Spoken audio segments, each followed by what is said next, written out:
Hello everyone. आज आपण international marketing मध्ये ऍक्च्युअली सिलेबस स्टार्ट करतोय. इंटरनॅशनल मार्केटिंगचे मी तुम्हाला सिलेबस काल आपण डिस्कस केलेला आहे. यामध्ये आपल्याला सुरुवातीला मीनिंग बघणार आहोत की इंटरनॅशनल मार्केटिंग म्हणजे एक्झॅक्टली काय. अगदी तुम्हाला डेफिनेशन मध्ये लक्षात येईल की इंटरनॅशनल मार्केटिंग म्हणजे की एकापेक्षा अधिक कंट्री पर्यंत आपण आपले प्रोडक्ट्स किंवा सर्व्हिसेस घेऊन जातोय. सी International marketing is simply the application of marketing principles to more than one country.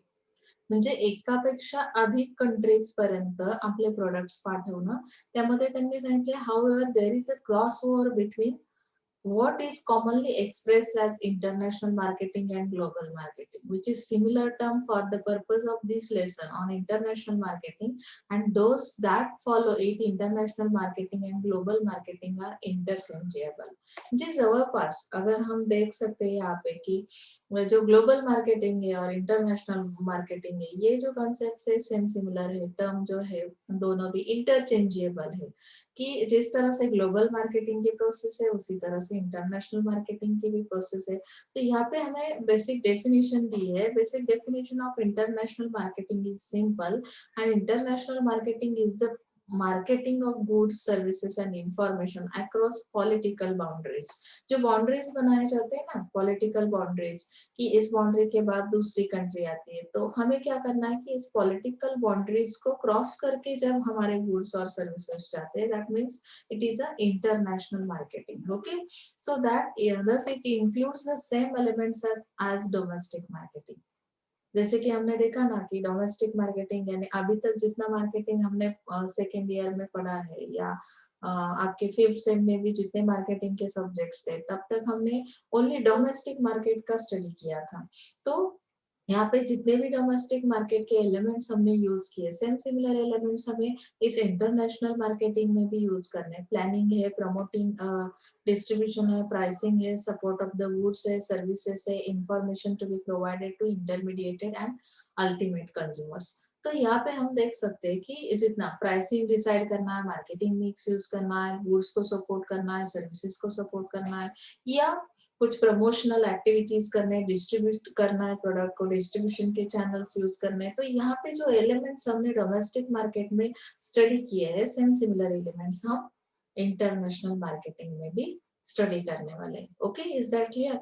तो हम जब भी मिनिंग लिखेंगे, आता सपोज तुम्ही मिनिंग लिहिताय तर तुम्हाला प्रॉब्लेम्स काय येतात की इंटरनॅशनल मार्केटिंग म्हणजे काय, एवढं एका सेम सिमिलर सेंटेन्स मध्ये लिहून टाकतात मुलं की इंटरनॅशनल मार्केटिंग म्हणजे काय, तर अक्रॉस बाउंड्रीज आपण आपले गुड्स पाठवतोय. पण एवढं लिमिटेड मिनिंग तुम्हाला लिहून चालणार नाहीये. त्यामुळे त्यांनी 2-3 पॅराग्राफ मध्ये ज्या काही 2-3 लाईन्स मध्ये तुम्हाला लक्षात येतं की इंटरनॅशनल मार्केटिंग म्हणजे एक्झॅक्टली काय आहे, तर ते तुम्ही लक्षात घेऊन तुमच्या लँग्वेज मध्ये तो लिहिण्याचा प्रयत्न करायचा आहे. इंटरनॅशनल मार्केटिंग वर कुठलाही क्वेश्चन आला तरी सुद्धा तुम्हाला काय करावं लागतं की एक पॅराग्राफ तुम्हाला मिनिंग लिहिणं गरजेचं असतं.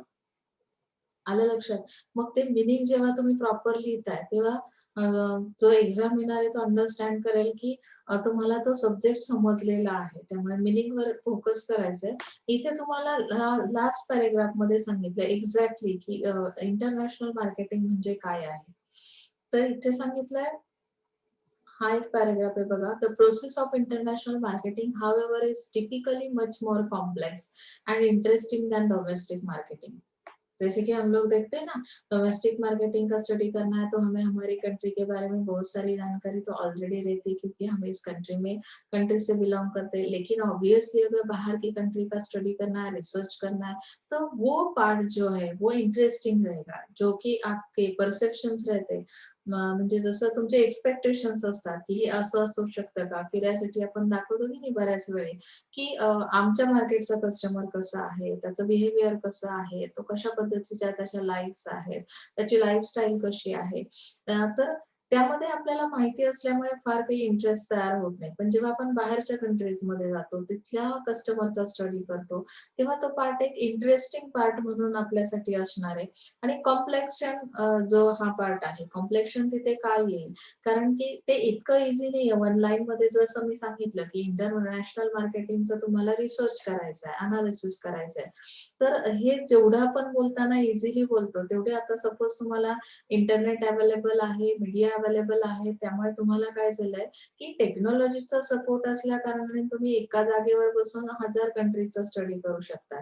पण तरी सुद्धा त्यामध्ये कॉम्प्लेक्शन्स खूप असतात. जो डेटा कलेक्ट आपण करणार आहोत, तर तो खरंच करेक्ट आहे का? बऱ्याचदा आपण न्यूज चॅनलला वगैरे ज्या काही न्यूज बघतो, तर त्या न्यूज सुद्धा बऱ्याचदा फेक असतात. याचं कारण काय, की आपण जेव्हा रिसर्च करतो, प्रॉपर रिसर्च केला जातो, जो डेटा आपल्याकडे कलेक्ट केला जातो, तो फेक आहे की नाही, याचं आपण काय करतो, खात्री करून घेतो. ॲश्युरिटी जेव्हा तुम्हाला येते, तेव्हाच तुम्हाला समजतं, की एक्झॅक्टली ही न्यूज खरंच किती बरोबर आहे किंवा चूक आहे. बऱ्याचदा अशा न्यूज दाखवल्या जातात, की ज्यामुळे सोसायटीमध्ये काही इश्यूज क्रिएट होतील.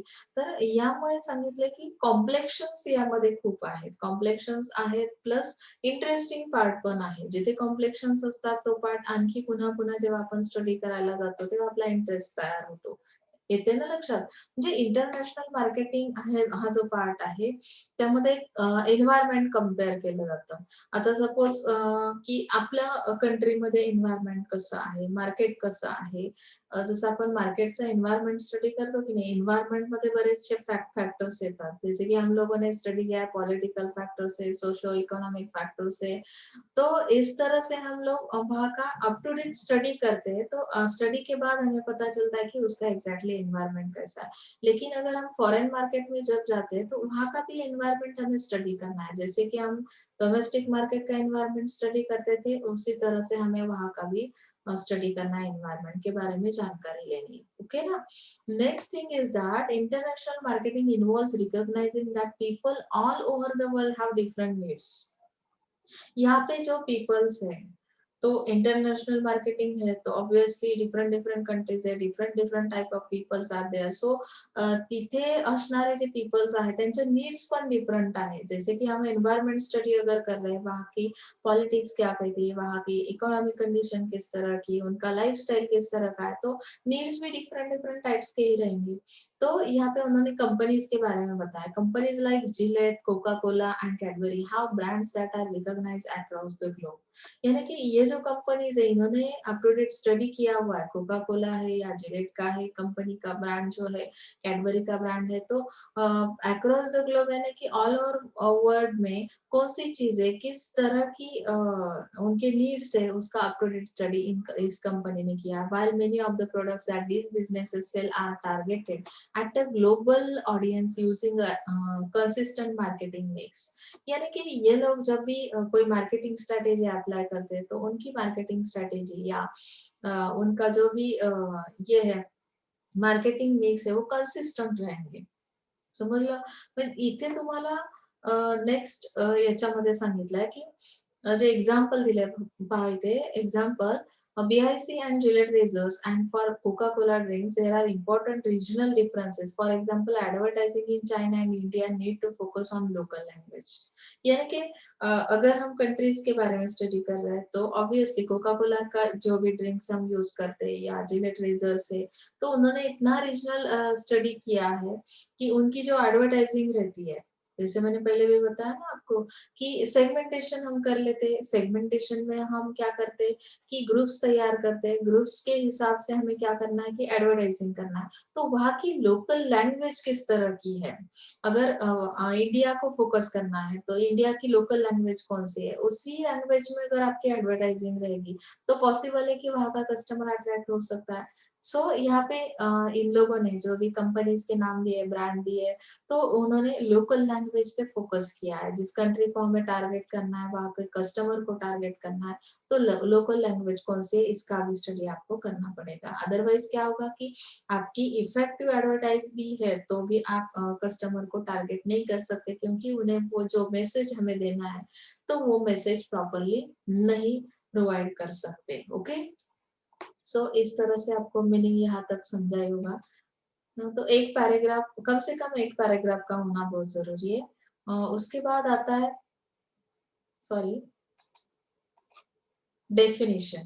Definition is must. म्हणजे आता इथे तुम्हाला जर लक्षात घेतलं की इंटरनॅशनल मार्केटिंग म्हणजे एक्झॅक्टली काय आहे, तर तुम्हाला यामध्ये जी कॅटेरिओ आणि गौरी असं दिलंय 1999 मध्ये. त्यांनी जी काही डेफिनेशन बनवली ती अतिशय इझी आहे. तुम्ही 4-5 जरी डेफिनेशन दिलेले असतील तर कमीत कमी एखादी तरी तुमची बाय हार्ट असावी असं मला वाटतं. तर कारण की इंटरनॅशनल मार्केटिंगचा जर मी स्टडी केला तर मला जेव्हा क्वेश्चनिंग केलं जातं तेव्हा मला 1 सेंटेन्स किंवा 2 सेंटेन्स मध्ये इन शॉर्ट सांगता आलं पाहिजे की इंटरनॅशनल मार्केटिंग म्हणजे काय आहे. So let's see here. International marketing is the performance of business activities that direct the flow of companies' goods and services to consumers or users in more than one nation for a profit. आता मोर than one nation म्हणजे जेव्हा आपण एकापेक्षा अधिक nations पर्यंत आपले जे काही goods आहे, सर्व्हिसेस आहे, प्रोव्हाइड करतो कस्टमरसाठी. इंटरनॅशनल मार्केटिंग हे पॉलिटिकल बाउंड्रीज क्रॉस करून पुढे जातात. म्हणजेच काय करतात, तर त्यांचा जो परफॉर्मन्स आहे, परफॉर्मन्स कशाशी रिलेटेड, आता इथे ते डान्स करतायत का, जसं आपण स्टेजवर सांगतो की नाही की अमुक एका पर्सनचा परफॉर्मन्स कसा होता, बेस्ट होता, बेटर होता, हे कशावरून डिसाइड केलं जातं, त्याने जी काही एक्टिविटी केलेली आहे. सो इंटरनेशनल मार्केटिंग अगर है यहाँ पे, तो इंटरनेशनल मार्केटिंग के अंदर जो भी परफॉर्मेंस किया जाएगा वो किस चीज के रिलेटेड होगा, बिजनेस एक्टिविटी रिलेटेड. उनके जो भी डिसीजन है, किस तरह से वो प्रोसेस करते हैं, फेजेस कौन कौन से है, तो इसका डायरेक्टली इम्पैक्ट किस चीज पर पड़ता है कि आप जो भी परफॉर्म करोगे तो उसकी वजह से आपको एक डायरेक्शन दी जाएगी. जो भी कंपनी है, कंपनी मल्टीनेशनल कंपनीज रहते हैं, तो वो क्या करते हैं कि बाहर की कंट्री में जो भी प्रोडक्ट्स या सर्विसेज प्रोवाइड करते हैं तो उसके लिए एक गाइडेंस प्रोवाइड किया जाता है उसके थ्रू, बिजनेस एक्टिविटी के थ्रू. वो गाइडेंस किस तरह का है, अगर आपको प्रॉफिट मिल रहा है, आप जब भी बाहर के कंट्रीज में प्रोडक्ट्स या गुड्स बेचते हो तो उसके थ्रू अगर आपको प्रॉफिट मिलता है तो आप बेटर गाइडेंस कर रहे हो, या आपकी जो बिजनेस एक्टिविटी है वो सही डायरेक्शन में जा रही है. इसका मतलब है that is called international marketing. तो international marketing is the performance of business activities. और उसमें बताया कि ये बिजनेस एक्टिविटीज किस तरह से आपको गाइड करते हैं, या फाइनल कंज्यूमर, फाइनल यूजर कौन है कि कंज्यूमर. ओके, तो यूजर के लिए भी कुछ गाइडेंस प्रोवाइड किया जाता है इस कंपनी के थ्रू. और कंपनी जब भी आपको गाइडेंस प्रोवाइड करती है एज अ कस्टमर, तो उसमें भी that is called, it is also an activity. Okay, मग तिथे तुमचा परफॉर्मन्स कसा आहे तो मेजर केला जातो आणि त्यामुळे तुम्हाला प्रॉफिट मिळणार की लॉस मिळणार हे त्या परफॉर्मन्सवर डिपेंड असणार आहे. Okay, so next, features. अभी यहाँ पे जो हम बुक रेफर करते हा फक्त एक काय आहे की तुम्हाला समोर तुमच्या काहीतरी असावं, म्हणजे तुम्हाला पॉइंट्स माहिती असावे. जसंच्या तसं तुम्ही राईटअप करायचं नाही. मी जेव्हा कन्सेप्ट तुम्हाला क्लिअर करेल तेव्हा तुम्ही रोजच्या रोज जर नोट्स काढत गेलात तर कदाचित तुमच्या लक्षात राहतात की मॅडमने काय सांगितलंय. तुम्हाला तसेही व्हिडिओज चॅनलवर बघायला मिळतील. पण तरी सुद्धा जर तुम्ही रोजच्या रोज नोट्स काढण्याची सवय ठेवली तर तुमच्या लक्षात असतं आज कुठला लेक्चर इंटरनॅशनल मार्केटिंगचा झालाय तर प्रत्येक पॉइंटचं एक्सप्लेनेशन मी प्रॉपर तुम्हाला देणार आहे. त्यामुळे बुकचा वापर हा फक्त गायडन्स म्हणून किंवा ते जे काही पॉइंट्स आहेत, 7 पॉइंट्स आहेत ते तुम्हाला माहिती असावेत. फीचर्स मध्ये जे आपण पॉइंट स्टडी करतोय 7 points. First point is global marketing. आता ग्लोबल मार्केटिंग फीचर्स म्हणजे काय, हा सगळ्यात मोठा प्रश्न आहे. बऱ्याच वेळेस आपण बऱ्याचशा सब्जेक्टमध्ये फीचर स्टडी करतोय, पण फीचर म्हणजे एक्झॅक्टली काय आहे, त्याचे जे कॅरेक्टरिस्टिक्स आहेत की इंटरनॅशनल मार्केटिंग हे काय आहे, ग्लोबल मार्केटिंग आहे. आता ग्लोबल मार्केटिंग आहे असं जर म्हणतोय तर ते कशामुळे आहे. जसं मी तुम्हाला अगोदरच सांगितले की ह्या दोन कन्सेप्ट इंटरचेंजेबल आहेत, सिमिलर टर्म्स आहेत. तसंच इथे त्यांनी सांगितलंय international marketing is simply the application of marketing principles to more than one country. It is an application असं सांगितलंय. ऍप्लिकेशन आहे म्हणजे काय, की त्याच्या थ्रू तुम्हाला काही प्रिन्सिपल्स प्रोव्हाइड केले जातात आणि ते तुम्ही कुठल्या ह्याच्यासाठी यूज करणार आहात, किस तरह से हम यूज करेंगे ये प्रिंसिपल्स. तो मोर देन वन कंट्रीज के लिए जो भी हमारे बिजनेस एक्टिविटीज है, जो भी हमारा परफॉर्मेंस रहेगा, तो उसके लिए कुछ प्रिंसिपल्स का होना बहुत जरूरी है और that principles will provide by global marketing and also in international marketing. Okay, so however there is a crossover between what is commonly expressed as international marketing and global marketing. यानी कि all over world में जो भी activity की जाती है, तो उन्होंने बताया कि इंटरनेशनल मार्केटिंग या ग्लोबल मार्केटिंग कुछ अलग तरह से नहीं काम करता है, क्रॉस ओवर है इसमें, इंटरचेंजेबल है मतलब. तो global marketing is a marketing on a world wide large scale once you understand the commercial advantage of global operations, differences and opportunities in order to meet the business activities. तो इसका final output क्या है, global marketing क्यों है, इसका feature जो बता रहा है कि इंटरनेशनल मार्केटिंग ये ग्लोबल मार्केटिंग है, तो इसके थ्रू हमें क्या मिलता है, अपॉर्चुनिटीज मिलते हैं ऑल ओवर वर्ल्ड में. जितने सारे नेशंस है या कंट्रीज है, तो हमें वहां तक जो भी हमारा प्रोडक्ट हम सेंड करेंगे या प्रोवाइड करेंगे, तो उसके थ्रू एक एडवांटेज आपको मिलेगा कि जो भी ऑपरेशंस, ग्लोबल ऑपरेशंस किए जाएंगे, तो ये एक अपॉर्चुनिटी है बिजनेस एक्टिविटीज को कंप्लीट करने के लिए. तो ये अपॉर्चुनिटीज हमें प्रोवाइड करता है ये international marketing. Okay, multinational process है, it is called an A multinational process. Let's see here. The journey of business starts from domestic company to global company. यानी कि कंपनी जब भी कोई ऑपरेशंस कंप्लीट करती है, तो वो भी एक जर्नी की तरह ही है ना. स्टार्टिंग में वो कौन से प्लेस पे है, उन्होंने स्टार्ट किया बिजनेस, वो डोमेस्टिक मार्केट में ही मार्केटिंग कर रहे थे. उसके बाद वो कंपनी क्या करती है कि ग्लोबल लेवल पे काम करने जाती है. they gradually develop a global outlook and embark upon overseas business in a big way, and in the process company could be expected to become a multinational and finally global.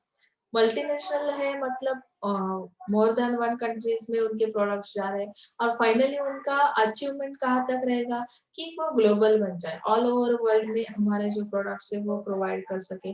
तो ये एक multinational process है. International marketing है मतलब उसका feature क्या है कि मल्टीनेशनल प्रोसेस है.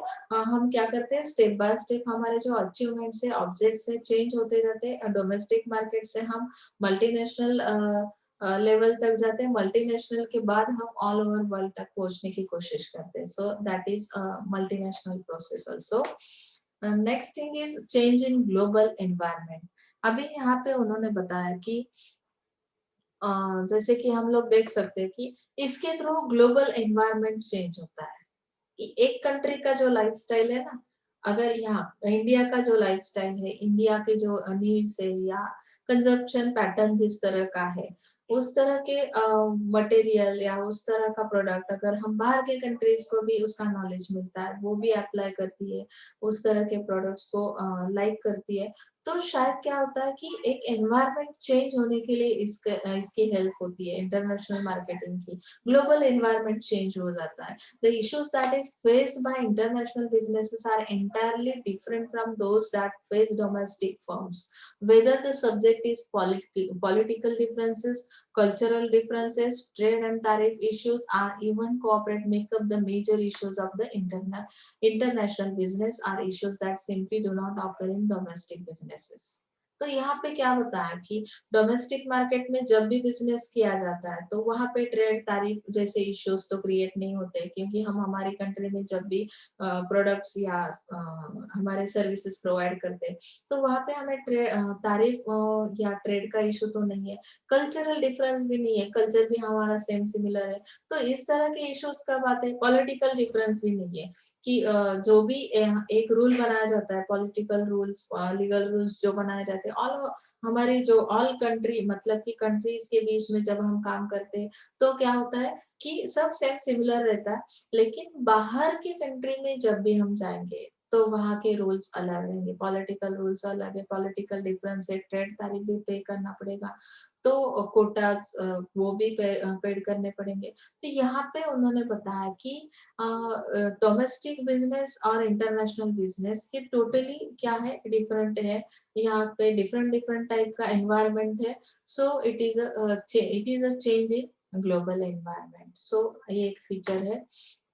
Next thing is that applicable of 4Ps at global level.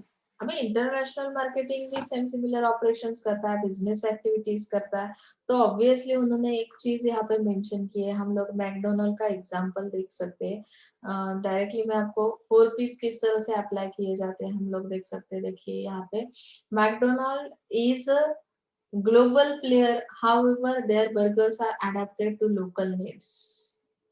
And in India, where a cow is a sacred animal, their burgers are served with the chicken or fish. In Mexico, burgers come with chili sauce. मतलब कि हर एक country का जो भी lifestyle, मैंने पहले ही बताया कि टेस्ट भी डिफरेंट डिफरेंट टाइप के लाइक्स करते हैं वो लोग। तो इंडिया में उन्होंने एक एग्जांपल दिया कि मैकडोनल्ड के जितने भी प्रोडक्ट्स है, उन्होंने बर्गर का एग्जांपल दिया कि उसकी नीड कैसी है, लोकल नीड कैसी है इंडिया की। और जो मैक्सिको है या अदर कंट्रीज है, चाइना है, तो वहां पे किस तरह से बर्गर के साथ कौन सी चीजों को वो लोग प्रोवाइड करते हैं। तो मैकडोनल्ड का ही प्रोडक्ट है, लेकिन अलग अलग कंट्रीज में अलग अलग तरीके से हमें क्या करना है, उसका टेस्ट चेंज करना है या उसका फ्लेवर चेंज करना है। तो किसके साथ बर्गर में कौन सी चीजें यूज की जाती है, फूड आइटम्स किस तरह से चेंजेबल है, तो वो एक्सप्लेन किया है। क्योंकि 4Ps जो है, price, product, place, promotion, place के हिसाब से हमें प्रमोशंस देने पड़ेंगे, प्राइस डिसाइड करनी पड़ेगी या प्रोडक्ट को डिसाइड करना पड़ेगा। मैकडोनल्ड का ही प्रोडक्ट है, लेकिन अगर इंडिया में सेल करना है तो वहाँ की लोकल नीड कुछ अलग है। मैकडोनल्ड का ही प्रोडक्ट है, लेकिन अगर मेक्सिको में जा रहा है तो वहाँ की प्लेस को ध्यान में रखते हुए हमें क्या करना पड़ेगा, उसके अंदर चेंजेस करने पड़ेंगे। सो it is applicable for of 4Ps at global level. Okay, next thing is that different modes of market entry. अभी इंटरनेशनल मार्केटिंग के फीचर्स हम स्टडी कर रहे हैं, तो इसके थ्रू हमें क्या बेनिफिट मिलता है कि डिफरेंट डिफरेंट मोड्स है इंटरनेशनल मार्केटिंग के अंदर, कि जिसकी वजह से हम मार्केट में एंट्री कर सकते हैं। जैसे कि अभी हम यहाँ पे देख सकते हैं, a mode of entry into a international market is the channel which your organization employs to gain entry to a new international market. It considers a number of key alternatives and selection of alternative which is most suitable to your product line or business.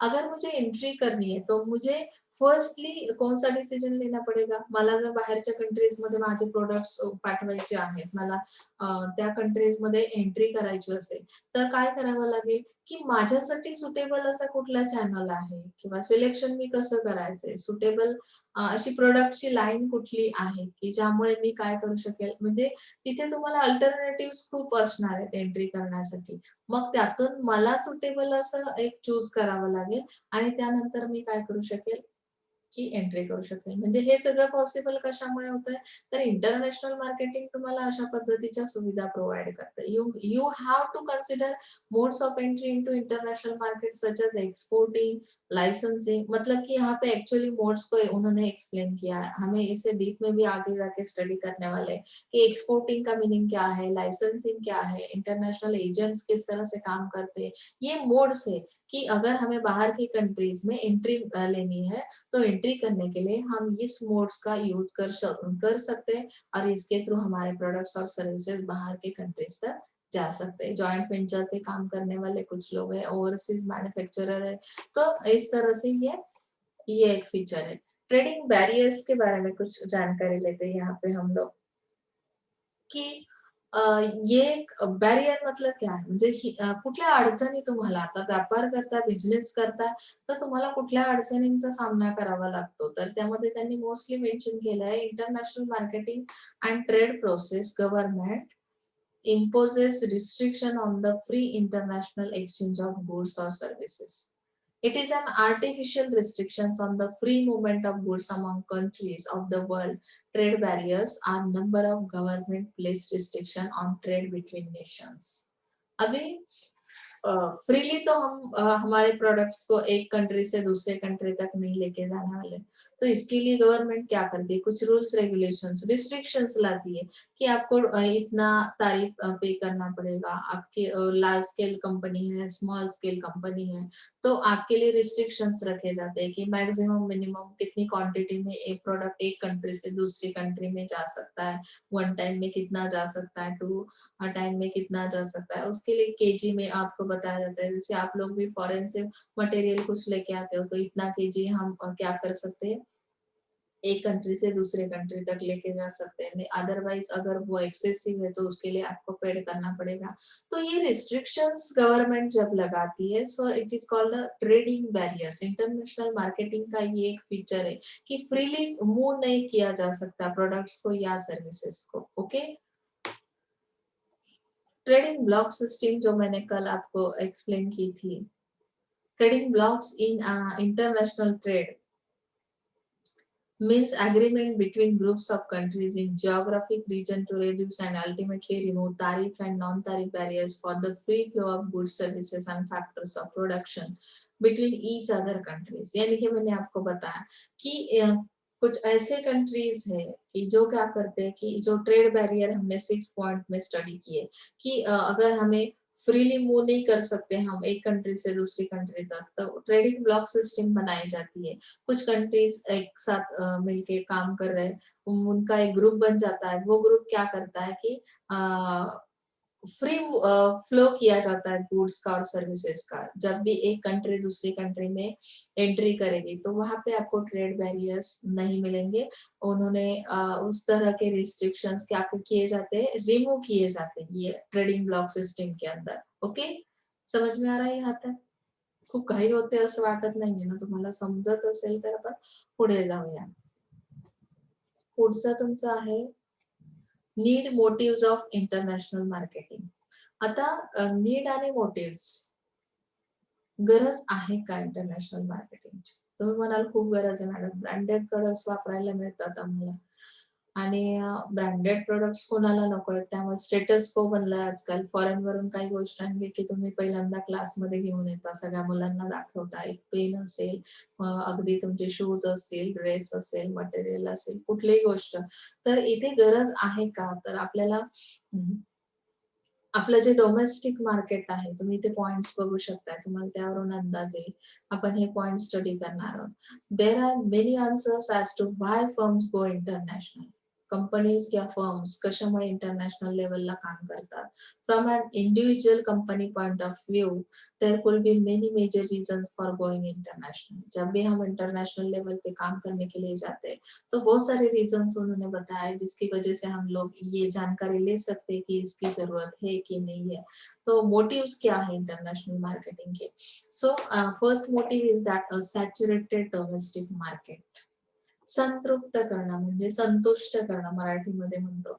अगर मुझे domestic market को satisfy करना है तो इसकी जरूरत है, क्योंकि डोमेस्टिक मार्केट में बहुत सारा कस्टमर ऐसा है कि वो अपने प्रोडक्ट से तो सैटिस्फाई नहीं हो रहा, तो उनके लिए कुछ हम नया देते हैं, इनोवेटिव ऐसी चीजें उन्हें चाहिए, उनके एक्सपेक्टेशन कस्टमर के इस तरह के। तो हमें क्या करना पड़ता है कि इंटरनेशनल मार्केटिंग के थ्रू हम लोग उनकी जो नीड है वो कंप्लीट कर सकते हैं। सो उन्होंने बताया it is a saturated domestic market. तो सैचुरेटेड डोमेस्टिक मार्केट के अंदर उन्होंने कौन सी जानकारी दी है हम देख सकते हैं यहाँ पे। In the past, lots of company had moved to international market because of constraints in local market, and as the result, they find new market for their product. अभी एक बेसिक एक ही लाइन में उसका पूरा एक्सप्लेनेशन दिया है। यहाँ पे उन्होंने एग्जांपल्स बहुत दिए, हाउस होल्ड्स या कुछ ड्यूरेबल्स है, कार्स है, टीवीज है, लेकिन इसका ओवरऑल एक मीनिंग निकलता है जो कि एक वन सेंटेंस में हम जानकारी ले सकते हैं कि किस तरह से डोमेस्टिक मार्केट को उन्होंने सेटिस्फाई किया। तो बहुत सारे कंस्ट्रेंट्स है इंटरनेशनल मार्केटिंग जो है, तो वो क्यों स्टार्ट हुआ, उसकी जरूरत क्यों है, नीड क्यों है, तो हम लोग देख सकते हैं कि लोकल मार्केट के अंदर बहुत सारे प्रॉब्लम्स है, कंस्ट्रेंट्स है, जिसे अगर हमें सॉल्व करना है तो उन्होंने मार्केटर, एज अ मार्केटर उन्होंने एक न्यू वे चूज किया है इंटरनेशनल मार्केटिंग का, जिसकी वजह से वो क्या कर सकते हैं, अपनी प्रोडक्ट के लिए नया मार्केट मिलता है, या हम डोमेस्टिक मार्केट को क्या कर सकते हैं, सैचुरेट कर सकते हैं। Okay, next is possibility of higher profitability. जैसे कि अगर हमें हायर प्रॉफिट, हमारे एक्सपेक्टेशन किस तरह के हैं, इंटरनेशनल मार्केटिंग में जा रहा है तो ऐसा तो नहीं ना मेरा ऑब्जेक्ट है कि मुझे कुछ एक्सपेक्टेशन ही नहीं, मुझे प्रॉफिट वगैरह कुछ नहीं सोचना है, ओनली स्टेटस को रिलेटेड हम लोग क्या कर रहे हैं, इंटरनेशनल मार्केटिंग में जा रहे हैं, तो ऐसा नहीं होता है। नीड में उन्होंने बताया कि अगर आपको पॉसिबिलिटी है बाहर जाने की वजह से, आपका प्रोडक्ट अगर बाहर की कंट्री में जाता है तो आपको हायर प्रॉफिट मिलने के चांसेस अगर है तो इसकी जरूरत है, क्योंकि कोई भी मार्केटर है या कोई भी सप्लायर है तो उसके ये ऑब्जेक्ट्स रहते ही है कि मुझे ज्यादा से ज्यादा प्रॉफिट मिलना चाहिए। तो इसकी वजह से one of the main reason for all the companies going international is the profit advantage, and international business could be more profitable than domestic business. क्योंकि जो चीज हमारे मार्केट में कम दाम में हम बेचते हैं उसी चीज के लिए बाहर की कंट्री से बहुत ज्यादा डिमांड रहती है। जैसे कि हम लोग बाहर के प्रोडक्ट्स को प्रेफर कर रहे हैं, उसी तरह से फॉरेन मार्केट का कस्टमर भी क्या करता है कि हमारे जो प्रोडक्ट्स है उसकी डिमांड ज्यादा रहती है, तो उसकी वजह से आपको पॉसिबल है कि ज्यादा से ज्यादा प्रॉफिट मिल सके। Okay, next thing is that market needs. अभी मार्केट नीड क्या है, मतलब एक कॉमन उन्होंने एक्सप्लेन किया। जैसे अभी हम लोग देख सकते हैं कि इंटरनेशनल मार्केटिंग के थ्रू क्या किया जाता है कि there is a common element in human nature and in the human psyche, that is the underlying basis of for the opportunity to create and serve global markets. Most global markets do not exist in nature. And for example, soft drinks, one of the biggest successful global industries, are not needed by anyone. And today, in some countries, soft drink consumption per capita exceeds the consumption of water. Marketing has driven this change in behavior. म्हणजे तुम्ही जर विचार केला global लेवलचा, global इंडस्ट्रीजचा विचार केला तर इथे काय आहे की बऱ्याचशा कंट्रीज अशा आहेत की त्यांना सॉफ्ट ड्रिंक हे फार गरजेचं वाटत नाही.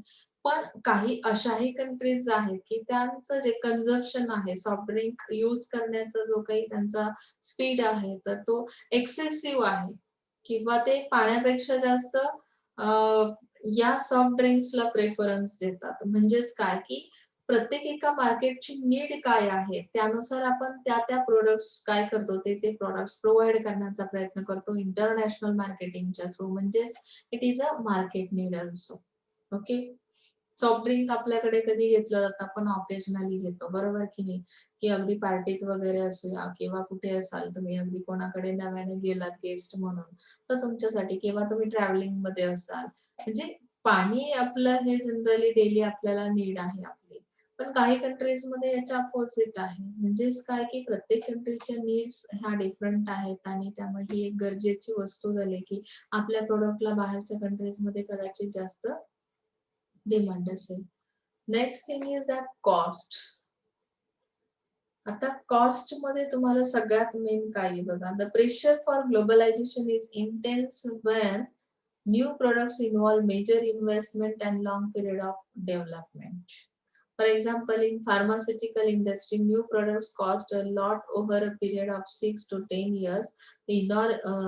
Enormous cost and risk of new product development must be recovered in the global market. यानी कि किसी भी चीज को अगर कॉस्ट और प्राइस के डिफरेंस क्या, मैंने आपको बहुत बार बताया तो आपको अभी समझाने की जरूरत नहीं है कि जो भी कॉस्ट, अगर किसी चीज को हमें क्या करना है, डेवलप करना है, डेवलपिंग के लिए हम रिन्यूएट करते हैं ना, जैसे घर को रिन्यूएट किया जाता है कि तो वहां पे हमें डेवलपमेंट करनी है तो कॉस्ट तो ऑब्वियसली बढ़ेगी ना, उसकी कॉस्ट बढ़ती है उसके हिसाब से ही हमें क्या मिलना जरूरी है, प्रॉफिट मिलना जरूरी है।